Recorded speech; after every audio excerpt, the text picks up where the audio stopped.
Hi everyone, welcome to Write Bike Repeat's highlights reel. Today I have a very special guest. In fact, it's my very first guest, and it's Belinda, the fabulous Belinda. Yay! Hi Belinda, how are you doing over there? I am well, thank you. It's evening here, so end of the day, and very excited to talk about bike racing. Fabulous, me too. I've been really looking forward to this. It was actually easier than I'd expected to navigate the whole time zone issue. It's 10 o'clock here in the morning, 7 o'clock for you in the evening, so it's worked out quite well. So yes, speaking about time zones in Australia, obviously you're part of the Couch Peloton, who, whilst it's all kind of an international thing, was largely, I think, started by you guys over in Australia. And we'll talk about kind of what it's like to watch bike racing overnight, which is basically what you do. I think it's really hard for us sort of Eurocentric lot over here to understand what a commitment it must be to kind of put yourself through that every Grand Tour and other bike races too. So can you tell us a little bit about the Couch Peloton in general, and how well, I don't know if you know how it came about, but how you guys get each other through these long nights? Yeah, good question. So the Couch Peloton has been, as I understand, going on for much longer than I've been watching bike racing. Some really committed people started the hashtag on Twitter. And one of our local broadcaster, SBS, is really supportive and interactive with the Couch Peloton. So it's always nice to have that interaction with what's going on our TV screens. And it's such a beautiful community. So Twitter has such a bad rap, but the Couch Peloton is such a lovely community. Plenty of jokes, plenty of just lovely people who like bike racing, and it's really nice to hang out with them when it's 1 a.m. or 2 a.m. in the morning, and we finally getting to the finish line. But even more importantly, when it's on one of those really long stages where there's not a lot going on in the race. Yeah. Mm-hmm. And there's like cooking competitions and just good banter, good people to be around. So, and everyone's welcome. That's awesome. It's really, I got on board with it a little bit during the Tour de France this year and realised just how involved you all are and how wholesome it is. It's just a lovely thing. Like you say, Twitter does get a bad rap, and it's sometimes justly deserved perhaps, but in the case of the cycling community in general, I think it's a pretty lovely community. But the Couch Peloton, hashtag Couch Peloton, is a shining example, I think, of how it can be just a really nice place to be, and people can get together across time zones, across countries, and just enjoy bike racing together. And yeah, some amazing like this badly decorated biscuits and kind of people doing characters, and it's just all really cool. Yeah. Yeah, some super talented and entertaining people on there, but I just think it's lovely, and I'm just really grateful to be a member of the Couch Peloton. So fantastic. Everybody check it out if you haven't already during the big races during the year. It's well worth it.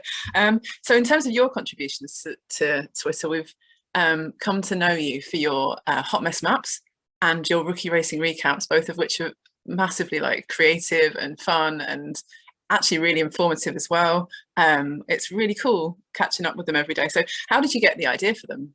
You can tell me about both or just one or whatever you like, and tell me how it's taken off, because it took off a little bit this year, didn't it?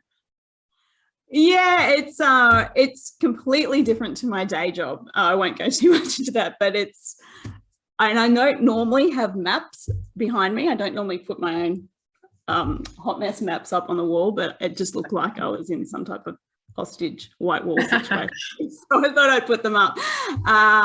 The hot mess maps came about, there's a magazine who puts out, so Ride Media put out a great Tour de France magazine every year, and one year there was not a map, so there was some grumbling, so I thought I'll just make a map as a bit of a filler, a bit of a joke, and it kind of took off from there. It's all my excitement on a piece of A4.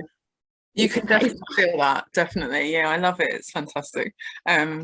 And it's, yeah, so and now you're doing it for all the tours, and you did one for Paris-Roubaix as well, which is cool. Just the women's Paris-Roubaix. I figured the men could figure their way out. They've done it a few times before, but the women got a special one. And then the recaps were, I'm not even sure how that started. I just thought, just picked up a prop one day and thought, you know what I could do with this. Yeah, pretty much. Well, I started without props, and that got boring really quickly. So hence all the props came on board. I think it was, and I initially started going, right, I'm going to do all these when the race finishes at 2 a.m. in the morning. But that got old very quickly too. So I just wanted to recap the stage for people who may have fallen asleep halfway through, or just kind of wanted a quick 2-minute chat, like a water cooler style thing, where you can kind of just really quickly summarize the race. And fortunately for everybody, Twitter only lets me talk for 2 minutes and 20 seconds. I would say, yeah, so when we're breaking you out of your comfort zone today, making you talk more. Yeah. But on the flip side, you don't have any props, so unless you've brought some. I have, no, the props are all packed away. Packed away. The props are on an offie season too. They're on an off season, yeah. The props are fantastic. What was the first thing you picked up and thought that I need to use this in my recap? Oh, I can't remember. I have no idea. I'd have to go back. Go back and find the very first prop. Yeah, it's probably some Uno cards or something. And then it's gone from there. Some science experiments. There's some that haven't made the cut. I started a small fire this year. Amazing. What stage was that for? I must know. Oh goodness. I'm so bad with stages, but it was for the Vuelta. And I was like, it was one of the stages where I thought, this is going to be firecrackers. I'm going to get a sparkler. This is going to be amazing. But when and I tried to like hold it, but at the same time, sparks were, obviously you're not meant to hold them that close to your face. No. And the paper kind of caught on fire, but then I had like a computer there, so I couldn't throw water on it. So I threw the red jersey prop on it and burnt it. Oh no. There must be some like deep metaphor that we can get out of this. Like it probably is. Burning jerseys. I don't know. I don't know. Probably Movistar. I don't know. Oh, yeah. But anyway, that story. I love that. Yeah, he literally said firecrackers. I love that. That's amazing. Yeah, good advice. Don't play with fire at home, kids. Yeah. Especially not when you're making 2-minute recap videos of Grand Tour stages. Yeah, should have kept the blooper reel on that one. Yeah. And that you didn't you hook up with your local network, or the network that the TV network over there this year for them? Was that right? Yeah, so SBS have a podcast live show on Facebook, and they let me swing by with some observations and recaps this year. So that was really lovely. A lot of fun. Oh, that's so cool. So in terms of your own like bike history, cycling history, in terms of who you've supported along the way, obviously you're well in for the Aussie riders. Who was your first kind of favourite rider, and was it an Aussie, or what drew you in, or who drew you in? How I got into cycling is probably the easier. Yeah, go. So I've got some spinal cord damage, so I had a period of time recovering from some surgeries where I was awake in the middle of the night. Anyone who has had surgery, I think, can probably relate to that. And I was trying to keep up my physio skills at the time, so I was watching bike racing, and I kind of got hooked into this amazing sport that is cycling. And I didn't intend to. I love sport, but it's cycling really just grabbed my attention. And that was back, it wasn't actually that long ago, so I'm a fairly recent fan, and I don't have the best knowledge of history, so I love hearing from people about that. But obviously I was all in for team. It was Green Edge, whatever the name of Green Edge was at that time. So probably Michael Matthews was probably one of my earlier, and I'm still trying. So supported Bike Exchange in their various iterations, and Aussie Riders Matthews and so on. Is there anyone else that you particularly follow, or do you just like a certain type of rider, or are you rooting for the breakaway? What's your kind of... Oh, my heart belongs to the breakaway every time. I just quietly, I'm more of a fan of Aussie riders on other teams than all together in one team. So I quite like it when they branch out, guys like Ben O'Connor, who rides for AG2R. Been a fan of him for a while, and we have some incredible women racing in Europe. So Sarah Gigante is over there this year. Big fan of hers. I've been playing Cycling Mole's cycling game. I saw, yeah, you guys came runners up in the game, right? Second. Oh, so close. I know, we had a lead. I don't know what happened. Anyway, so that's always been such a cool thing to do, to interact with the riders, and the riders that I've had. So Ben O'Connor, Lucy Kennedy and Sarah Gigante have always been such good sports.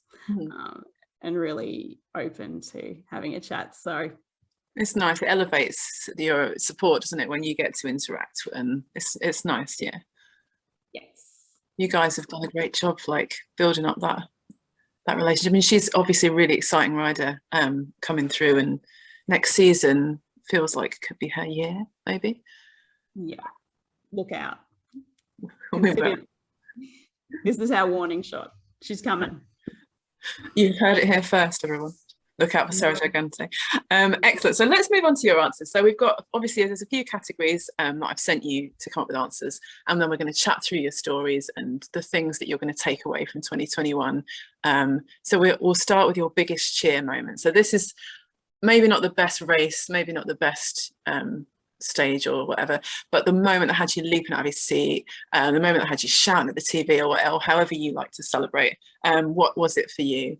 I think a few of your followers might be able to guess, but I'd like to hear it in your words and hear how it went for you. Well, I've already kind of hinted about who it might be. So Ben O'Connor rolls up to his first Tour de France, and I'm expecting him to get a stage. I think he was on pretty good form. He seemed like he was in a good headspace. And it's always really strange, I find, to make these comments about riders, because I don't know them. Like, I don't know how their day-to-day is going, but from what I can observe from my couch, I'm thinking this might go okay. So stage 8B or stage 9, we started calling it 8B because Richie Ford kept on crashing out in stage 9. So, oh, I love that. Yeah, well, yeah, poor Richie. Anyway. I don't crashing, of course. Just yeah, well, he got his redemption, didn't he? Anyway, back to Ben. So stage 9, and it's like a really hard stage, and it's raining, and he's in the break. So I'm already excited at this point. And obviously, as I mentioned, I've been following him for a few years, and it's just, and he had a couple of, so his first Giro, he was top 10 and then he crashed out. And then he had a couple of quieter years.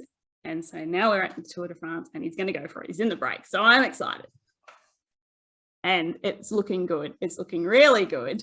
And then he had the two Colombians. So we had Higuita and Quintana, and they're 1-2ing him. And I don't know what happened. He lost some time on the descent. But then he's coming back. And then, so I'm really excited at this point. This is like midnight, so I'm going to wake up the neighbours no matter what happens. He's attacked off the front, and I was just so happy for him and the people around him, because obviously there's always so much that goes into this race. But not only that, he's number 1 on GC. the yellow jersey. Not. And then he was, and then he wasn't, Yes. and then he was. I mean, we'll take the stage win, but anyway, end of the stage, second on GC, and then fourth at the end. I was just beside myself, screaming at the TV. It was such a treat. It was such. It was, I remember as you it all came back to me as you were sort of talking about going on the descent with the Colombians and thinking he's lost it, and then he came back and he just seemed to be on his own schedule that day. He was just like, I'm doing this my way, I've got my pace, forget everyone else. And it was a sight to behold. It was majestic. It was, and he won by 5 minutes. Yeah, like he didn't just get there, he stuck the knife in and just absolutely incredible. Yeah, so I'll remember that. And it's one of those, I have, at the end of the season I'm like, oh, who won? But that was one of the big ones. That's the one that will stick with me. Yes, so we've got a proper Aussie big cheering moment, and on such an amazing stage as well. Really, as you say, it was a really tough one. It wasn't just just your average. That was a serious win for Bennett. Really, really good, and lovely to see him doing so well. He seems like such a nice guy as well. It seems like the team is a good match. Definitely. I mean, he came from Quebec, and I love Quebec in its various names, so always good to see their riders go well. Hopefully they'll be around. Yes, fingers crossed. Hoping for the best. They find a sponsor soon. But brilliant. So from the happy moments, we always have to look to the darker moments. So we've got our shed a tear category, which is where we consider something that was a disappointment or that made us sad or was just generally a bit of a bummer. So what have you gone for in this category? Let's have some shared therapy and get through it together. Can we start with Pinot? Can we just? Yes, we can, because there's a sort of a positive. I guess a positive.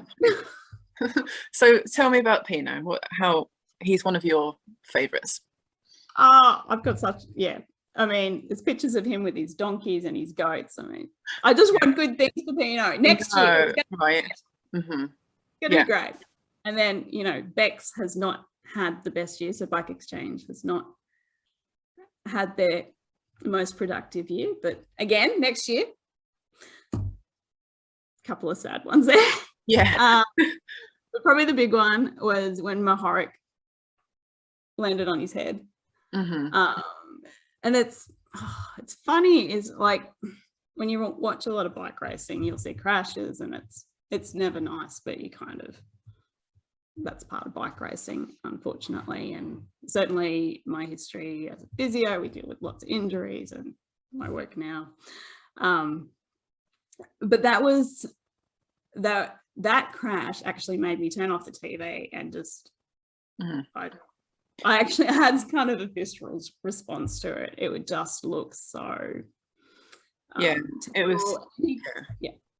It was horrible. It was, as you say, you do, like, it's horrible to say, but you do develop sort of not an immunity exactly to the crashes, but certainly a tolerance of, usually you see how it goes, the crash, they pick up the bikes and they get on, or sometimes they might sustain some injuries, but the worst ones, and that looked like it could be something really bad, and it makes you kind of take a step back and think, what is this? What am I doing? It was so that he went over on his head, like.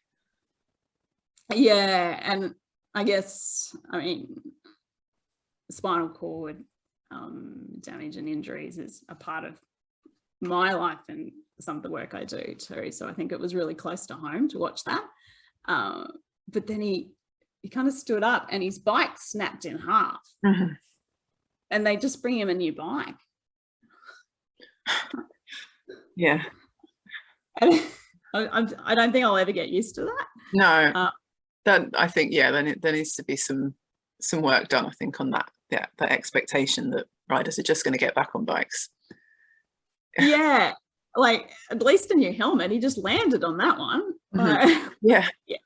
We've seen it a few times this season when like crazy things have happened and they've just put them back on the bike, and it doesn't sit right.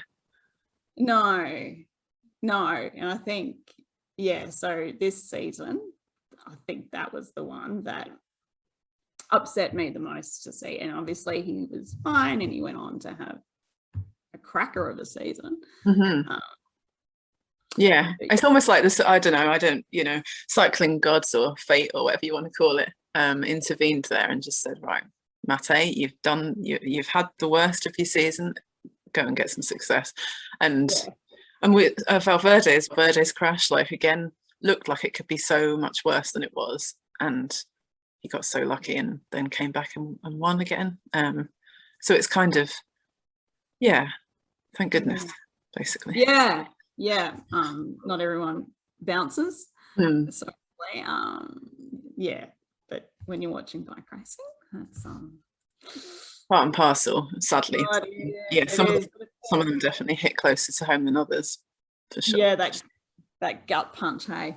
I think I'm still definitely, just thinking about it makes you feel I get that. So right, we've cleansed, we'll move swiftly on.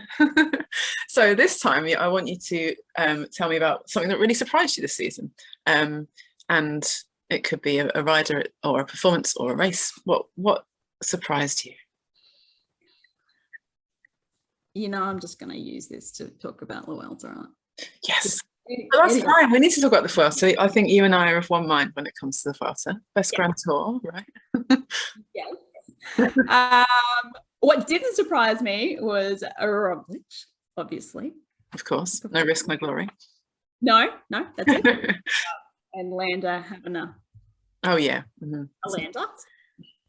But doing a Landa. Landa.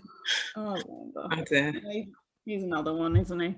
Anyway, I'm so glad that the Vuelta brought on so many surprises, because I know you and I are both on the hype trains, and I thought, oh gee, I hope this race really delivers. And it was so surprising for me. Like, Magnus Cort Nielsen 3. Oh my gosh. Yeah, like absolutely flying.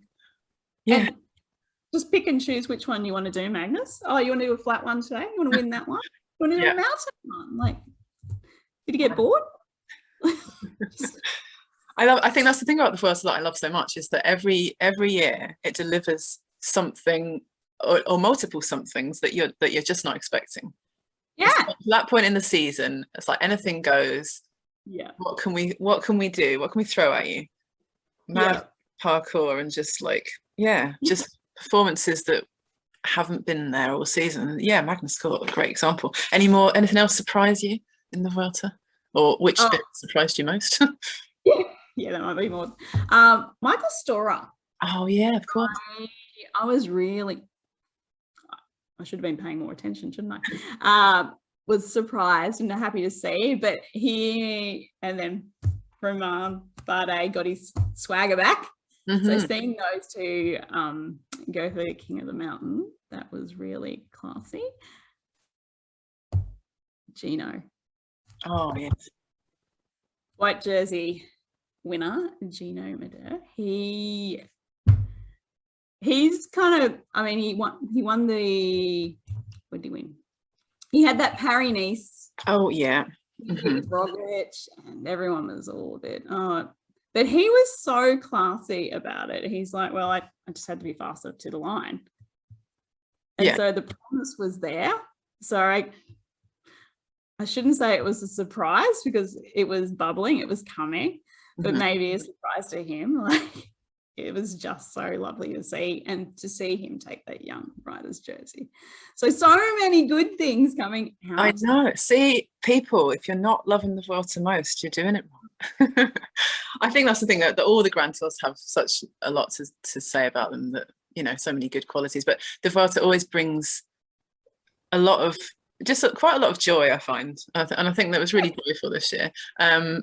So Gino was just such a great, like, an amazing domestique for Jack Haig. Yes, and it was incredible. But getting his own reward, though, that's the point, isn't it? Like, he he, after this year, this narrative of had this victory robbed from him, and then, as you say, it was just getting better and better, and then yeah, it was really nice to see.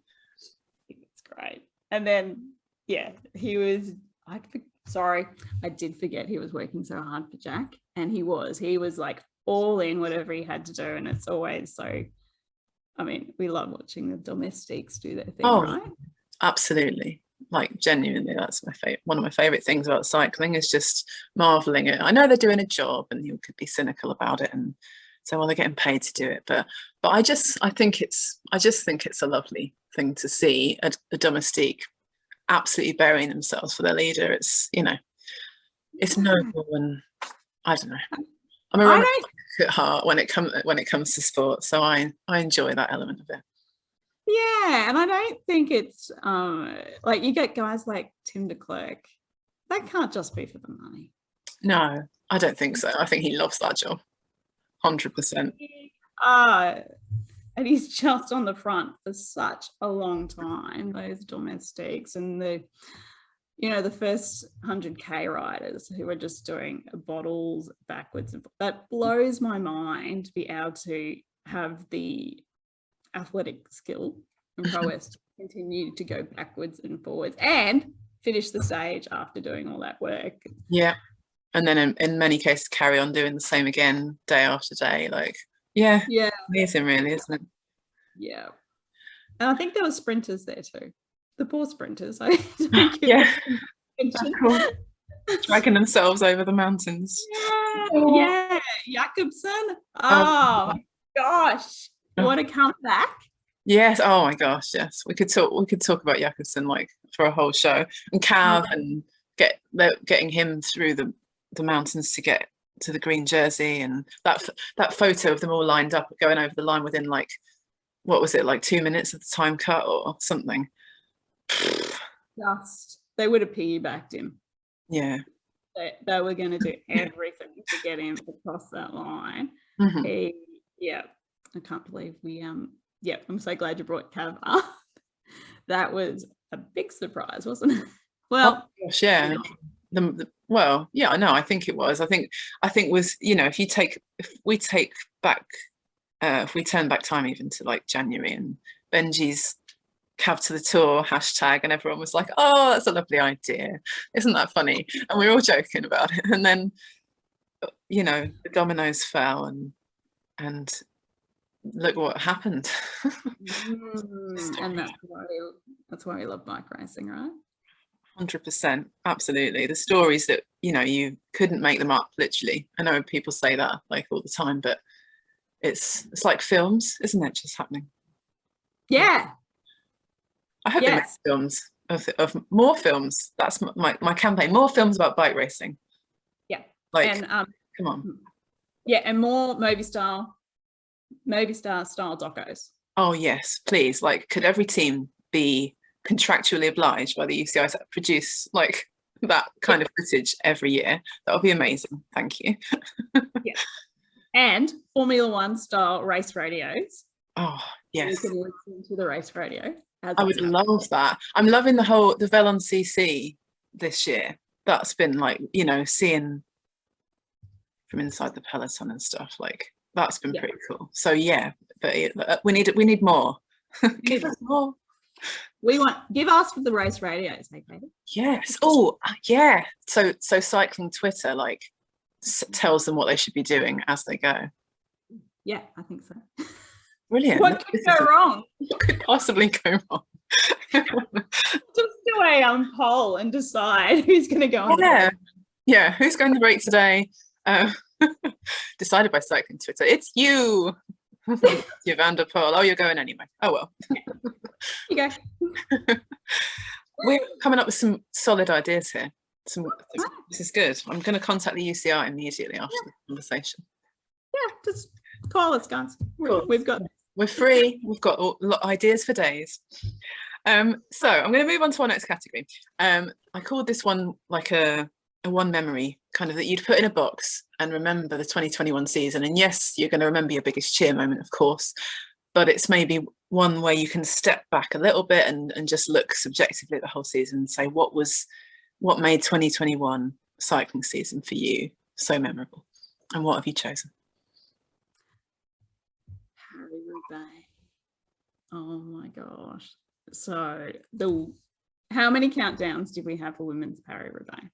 Oh yeah, quite a lot, because when was it? Yeah, so many. Mm-hmm. And so we were just waiting, right? And for 125 years. Mm-hmm. Yeah, quite a while. Yeah. Mm-hmm. Yeah.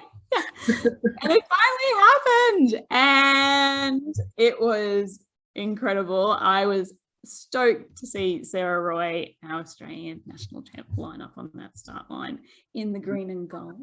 Oh, that lineup was beautiful, wasn't it? All the national. Oh, yes.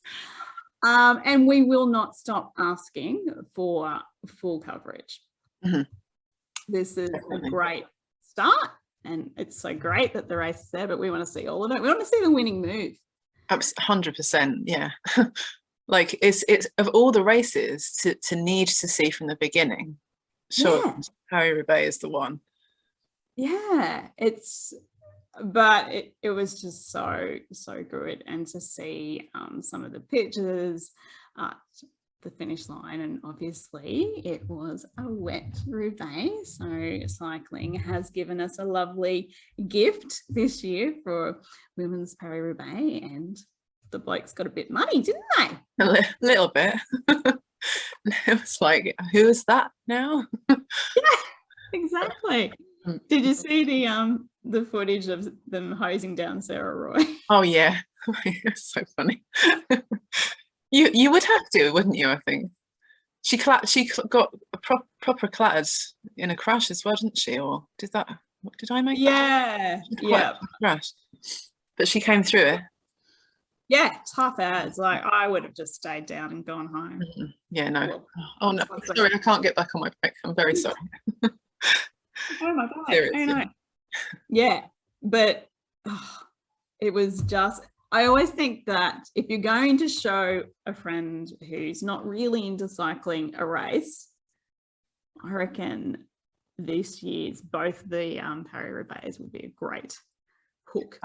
Yeah, that's a great point, actually. Yeah, you could definitely entice a lot of people into cycling that way.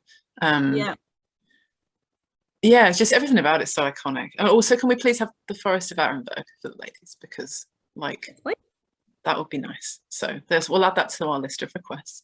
But yes, full coverage, please. Because obviously they did film the winning move, but we didn't see it live, and it's not the same, is it? That's just not. No, and women's cycling deserves more. Yes, because it's so dynamic. I've never been bored watching a women's race, and I still feel it's super unpredictable. I love it. And throwing cobbles. Mm-hmm. Oh yeah. I mean, yeah, absolutely. Like, unpredictability is, yeah, that's amazing. It was so good. I watched it so good. Literally watched it twice. It's like, right, I've got to go back and see what I missed the first time, and it was quite a lot, to be honest. So it's just so good to see. Yeah. Yeah, I actually think there should be an award, and I don't know how they'd ever give it to anyone, but I think there should be an award for someone who finished it without falling off their bike. Yes, definitely. If that was possible, then yeah. Yeah, I'm not sure who they'd give it to. I don't know.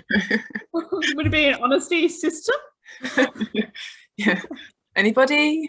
No. And just a muddy cobble. Yeah. Yeah, definitely. Like they get the nice shiny cobble for the winner. You just get a really grimy one. That's yours to take away. Not muddy. Yeah. I mean, I think that it's the most iconic moment of the season, and I sort of love that it ended up being when it was in the calendar, because it provided such an amazing. It wasn't the very end of the season, but it was close enough to be the lasting memory, I think. Take away. Yeah, and we had Worlds, and then it was a couple of weeks. Yeah, it was, and you're right. It's having it so late in the season, it was kind of this amazing, not quite finale, but pretty big. Sorry, Lombard. Yeah, Good after party. Yeah, fantastic. Yeah, it's been an amazing way to go out. Yeah, it would be nice if they could put it back in October at some point. But anyway, it was a good one. So the next category that we have to talk about is an unsung hero or an MVP. So this might be somebody that doesn't get the headlines, or somebody who's flown under the radar, who's impressed you this season. What are you gonna say? Who are you gonna say? Well, whoever had to hose down the riders. Big shout out to the mechanics, I reckon. They cool. I would like to hear more about them, actually, because I think they must work day and night, and then they're crammed into like half a metre of space under a pile of wheels and equipment in the back of the car, and then they're risking their fingers trying to do running repairs. Good call. I want to know more about the mechanics. I do. I think there's stories to tell. Like they've got a unique perspective as well of the racing, of you know, the politics. Yeah, I'm sure they wouldn't be allowed to say what goes on, you know, inside behind closed doors, I guess. But yeah, the work rate is unreal. I've got like this. Do you remember seeing the day? I'm not sure if it was Aleomi Day on Tour de France, as it shall forever be known, the lady with the sign and the big crash. I'm not sure if it was that specific crash or another crash at the Tour de France, but they had footage of one of the Jumbo-Visma mechanics running, and their team car was right at the back, and he had to run all the way up to the front with a spare bike. Yes. Just like put a tracker on these guys, because they move so quickly, and I like, how are their hands not shaking? Trying to change the rear wheel disc with the whole world watching. And it blows my mind. There was angry riders standing next to them, desperate to get going again. Not always calm. No, there was one a couple of weeks ago when Remco came off and had a mechanical, and he was in the lead, I think, on a breakaway. Remco doing Remco, and it was the neutral service, I think, and the guy was just it just wanted, like, it was really hard to watch, and you could see Remco like jiggling with desperation to get away again. I mean, rather than me, I think just the soigneurs in general, like, I couldn't even do that. I couldn't even successfully hand out misères, I don't think. I can't do it. The whole peloton. It'd be a disaster. Oh gosh, I don't want to think about it. I'm just so glad there's people that are willing to do it. So yes, thank you to them. And you know, as much as we give neutral service a hard time, it's like Shimano, no, but they, oh gosh, it's a thankless task, isn't it? Really? Yeah, they get a hard time. But I saw some PBs this year. I saw some very quick changes. So, chapeau. Absolutely, chapeau. And can we have a little about Intermarché? Oh, please, let's do that. Yes. So they came up to the big league this year, didn't they? Mm-hmm. They bought their amazingly neon jerseys. Oh, so yeah, you can't fail to spot them, and that's no. I like that. It's bold. I like it. And they had Valerio Piva is one of the director sportifs, and apparently he was in the car for Taco's adventure. Yes. And then also when Odd Christian Eiking, I love that name. Me too. Best known sport. How much did they just commit at La Vuelta? Oh, they were amazing, weren't they? Like, they were like, oh, we got it, and we're going to hold on to it. And they got it twice, right? So Rain Taramay got it the first time. Mm-hmm.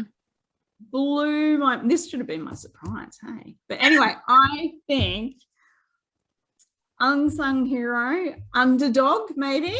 I love a good underdog. Oh, yeah. Yes, and they're 20th in the team ranking at the moment. So I think they've, well, you know, I think, could you imagine them not being there? I think that's the thing.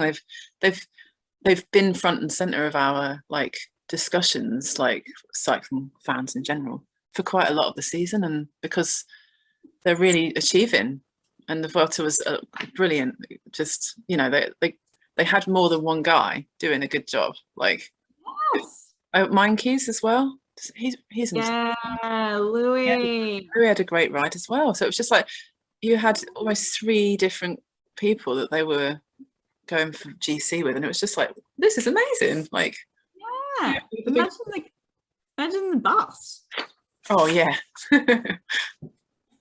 They must have had a really good plan and just committed to it, and it was really lovely to see.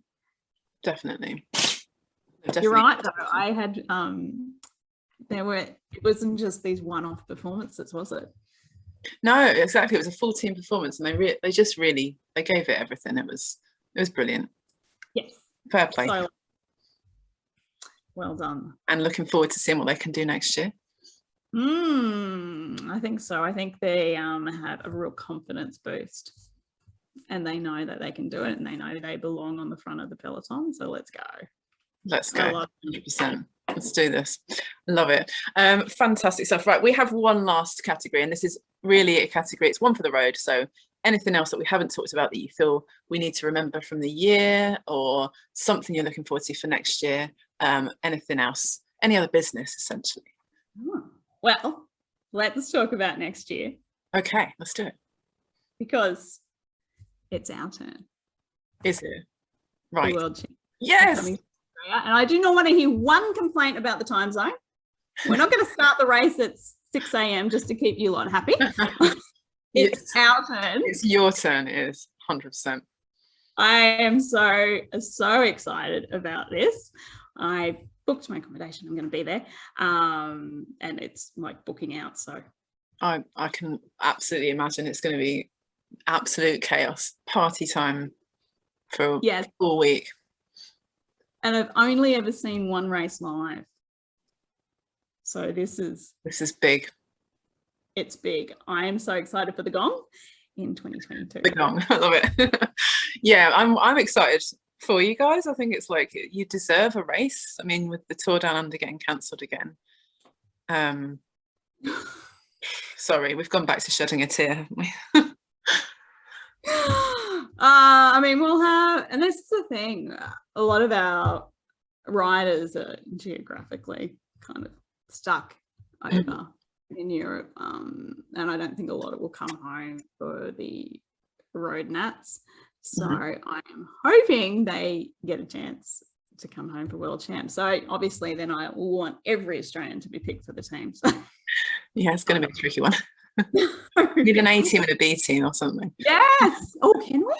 Yeah, you should. There we go. That's up next on our list, because it's, you know, it's a big deal, and as you say, they've got to travel a long way.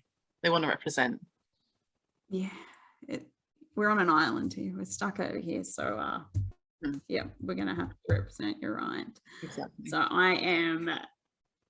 So the thing I'm taking away from this season is I'm so excited about next season, and the bubbling talent that we've got going on. Obviously, it feels like there's been a bit of a change in guard. Now we've got Wout and Matthew van der Poel, all these incredibly attacking riders. Tajay, he seems to be going okay. He seems like he's quite a good bike rider. Yeah, not bad. Yeah, I think he might be around for a while. One to watch, maybe. I think that's a big call. Sorry. And that's what is happening at our race next year. First, I hope this rumor's true. First stage, TTT's back. We've got a team time trial. Yes. So Jumbo Visma will probably bring everybody. Yes, of course. 100%. So I have missed TTT. So yeah, me too. I think there's a lot to be said for a team time trial. We had one at the Tour of Britain, and it was cool. Yeah, it was cool. It was good. Well, Jumbo Visma had some problems, which has happened before to them. We had a puncture. There was a couple of other issues, and Ineos won, I think, on the day. That's so good. I hope that good. That is true. That's what I've seen. So, and of course, our favourite race would. Yeah. suit us. It seems poetic, doesn't it, that would be the return of the time trial to a Grand Tour. Yes. I mean, there is that risk that a team will be so dominant that the race is kind of won on stage one. But I don't think you can say that for a Grand Tour. No. It's just, it's an interesting way to start, I think. And Jumbo-Visma, well, they'll do very well and that'll be fine. They will be bulking up there. They knew. They see they're preparing for the Vuelta, the most important Grand Tour. Yeah. Yes, that's right. That's what I love to see. And absolutely. Biking is going to EF, so that'll be. Oh yeah, EF have got a good team coming next year. Yeah, they're gonna have fun. Yes, Chavez. Oh yes, it's going to be good. I've got good feelings about EF. Anyway, bring it. So much to be excited about for next year. Why do we have to wait so long? That's another problem. The UCI. Can you please fast forward time? Obviously, allowing the riders to get a bit of rest because we need them to be on top form.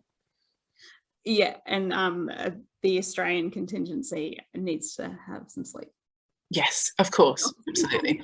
And we will be with you through the night next year for the 1 week that the heroes have to stay up late. We can do this. If you can do it, we can do it. You can do it. Well, look, we'll be there. Plenty of support. We'll give you plenty of tips. 1 week. I'm sure you'll manage. You'll manage. You may need to tell us to just suck it up because, Excellent. Well, I can't wait for next season. As you say, so much to look forward to. So many exciting riders. We will let them have a rest, but we will not rest. We will continue to be excited and generate hype and ask the UCI lots of weird favours and requests and generate some good ideas for the race radios, which we will inevitably be in charge of. Oh, well, who else would do it? Well, I don't know. We're clearly the best people for the job. Yeah, look at us. Amazing. Right, I'm going to say thank you very much, Belinda, for your time and for sharing all your thoughts and amazing memories of the season. It's definitely been one that's worth sitting and remembering and going over. We've come up with some really good best bits, and let's do it again sometime soon and chat about the new season maybe. I'd love that. Thank you so much for having me. This has been such fun. Yes, always love to talk about bike racing. You've been watching Write Bike Repeat's highlights reel in association with Quicklink Podcast and writebikerepeat.com. Thanks to today's guest Belinda, who you can find on Twitter @ReallySpokeToMe. If you enjoyed this show, please like, share and subscribe to the channel. If you'd like to chat about the show, join me over on Twitter @writebikerepeat. Thanks for tuning in. Catch you next week.